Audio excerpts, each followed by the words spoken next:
Mengejutkan, hari ini ada 3 berita terbaru dan terupdate tentang Prabowo dan Gibran. Silahkan simak baik-baik, inilah berita yang pertama.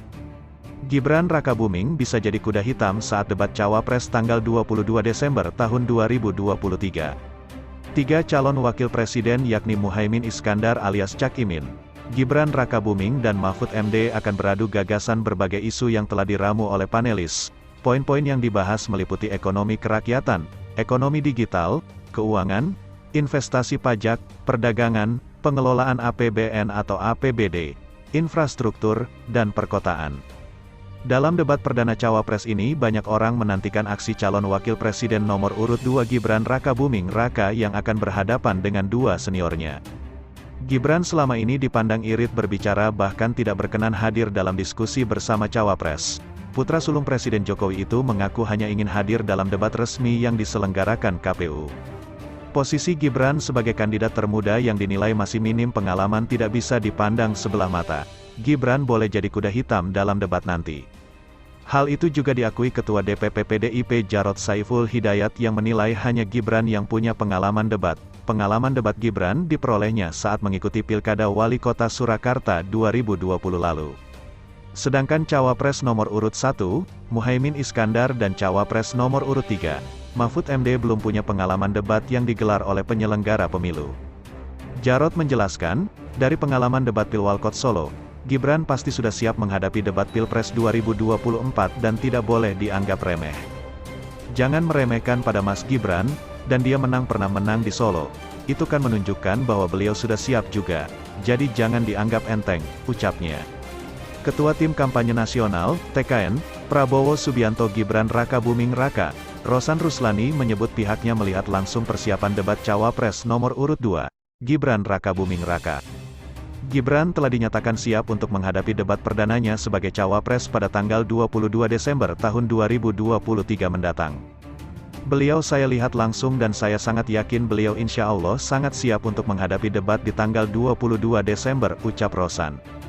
Rosan menuturkan, Gibran juga banyak berdiskusi dengan banyak pihak dalam rangka mempersiapkan debat, namun, ia enggan membeberkan lebih lanjut siapa saja yang diajak berbicara.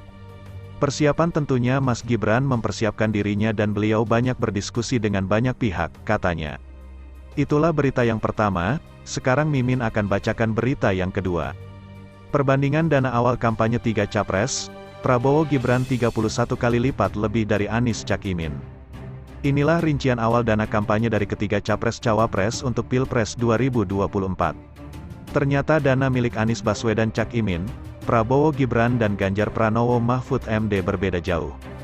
Tercatat, pasangan nomor urut 2, Prabowo Gibran memiliki dana kampanye paling besar dibanding pasangan Capres lainnya. Prabowo Gibran memiliki total 31,4 miliar untuk dana kampanye mereka. Sementara, Ganjar Mahfud MD melaporkan dana kampanye awalnya dengan jumlah 21,32 miliar, sedangkan Anies Cak Imin tercatat memiliki dana paling minim yaitu 1 miliar. Berikut rincian sumber dana ketiga pasangan Capres-Cawapres.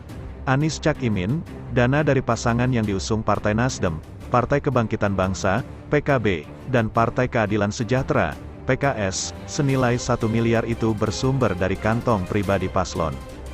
2. Prabowo Gibran. Dana pasangan Prabowo Gibran yang diusung Partai Gerindra, Partai Golkar, Partai Amanat Nasional, PAN, Partai Bulan Bintang, PBB, Partai Demokrat, Partai Solidaritas Indonesia, PSI, Partai Garuda, Partai Gelora, dan Partai Prima itu berasal dari beberapa sumber, yaitu kantong pribadi paslon, 2 miliar dalam bentuk uang. Partai politik atau gabungan partai politik 600 juta dalam bentuk barang. Partai politik atau gabungan partai politik 28,8 miliar dalam bentuk jasa. 3. Ganjar Mahfud. Dana pasangan Ganjar Mahfud yang diusung Partai Demokrasi Indonesia Perjuangan, PDIP, Partai Persatuan Pembangunan, PPP, Partai Hanura, dan Partai Perindo tersebut berasal dari beberapa sumber, yaitu kantong pribadi paslon 100 juta dalam bentuk uang, partai politik atau gabungan partai politik, 2,9 miliar dalam bentuk uang, sumbangan perseorangan 1,6 juta dalam bentuk uang, sumbangan perusahaan atau badan usaha non-pemerintah 20,3 miliar dalam bentuk uang. Selain itu, Pasangan Ganjar Mahfud juga melaporkan penerimaan lain-lain berupa bunga bank dalam bentuk uang senilai 293.487,37 dan penerimaan barang hasil pembuatan bahan, desain dan atau alat peraga kampanye senilai 20 juta. Itulah berita yang kedua, sekarang Mimin akan bacakan berita yang ketiga. Makin sengit hasil survei elektabilitas, Prabowo Gibran memimpin, Amin dan Ganjar Mahfud kejar-kejaran. Inilah hasil survei elektabilitas Capres-Cawapres jelang debat kedua pada Jumat, tanggal 22 Desember tahun 2023, mendatang. Berdasarkan hasil survei elektabilitas yang terbaru, ketiga paslon saling kejar-kejaran. Namun hasil survei elektabilitas menunjukkan bahwa pasangan Prabowo Subianto dan Gibran masih jauh memimpin. Sedangkan pasangan Anies Baswedan Cak Imin dan Ganjar Pranowo Mahfud MD saling kejar-kejaran. Berikut hasil survei elektabilitas Capres-Cawapres dari 3 lembaga. 1. Survei Litbang Kompas. Berdasarkan hasil survei dari Litbang Kompas, Prabowo Subianto Gibran Raka Buming Raka berada di posisi pertama. Kemudian, disusul oleh Anies Baswedan Muhaimin Iskandar dan Ganjar Pranowo Mahfud MD. Survei ini menunjukkan bahwa pasangan calon, paslon, nomor urut 1 dan nomor urut 3 bersaing ketat, mereka hanya terpaut 1, sekian persen saja. Prabowo Gibran 39,3%, Anies Cak Imin 16,7%, Ganjar Mahfud 15,3%. Survei Litbang Kompas ini dilaksanakan pada tanggal 29 November-4 Desember tahun 2023 dengan jumlah responden sebanyak 1.364. Responden dipilih secara acak menggunakan metode pencuplikan sistematis bertingkat di 38 provinsi Indonesia. Metode tersebut memiliki tingkat kepercayaan 95% dan margin of error kurang lebih 2,65% dalam kondisi penarikan sampel acak sederhana. Peneliti Litbang Kompas, Bambang Setiawan mengatakan, Prabowo Gibran unggul baik di pemilih perkotaan maupun perdesaan, serta laki-laki dan perempuan. Selain itu, suara untuk Prabowo Gibran juga lebih tinggi pada hampir semua kelompok pemeluk agama. Berita selanjutnya, Gibran Raka Buming disebut sudah bikin mahasiswa resah sejak jabat wali kota Solo, tantangan debat tak diladeni. Cawapres nomor urut 2 Gibran Raka Buming kembali menolak tantangan debat dari kalangan mahasiswa. Diketahui, gabungan BEM se-Jawa Tengah serta Yogyakarta menantang Gibran Raka Buming untuk debat sebelum debat Cawapres resmi dilaksanakan. Namun, lagi-lagi Gibran Raka Buming yang merupakan Cawapres ini menolak tantangan debat dari gabungan BEM se-Jawa Tengah dan Yogyakarta tersebut.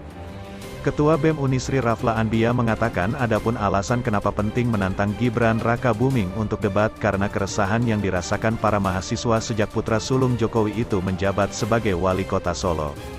Ia mengatakan, keresahan ini juga bermula dari seringnya Gibran Raka Buming mangkir dari undangan-undangan yang dikirimkan pihak universitas.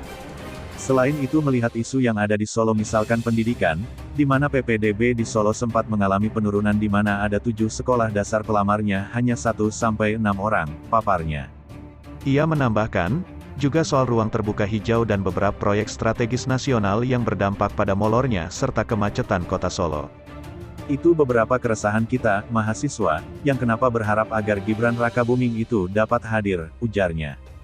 Dirinya mengatakan, bahwa mahasiswa juga ingin tahu gagasan seperti apa, terlebih dengan niatnya maju sebagai cawapres sedangkan di Solo sendiri banyak pekerjaan rumah.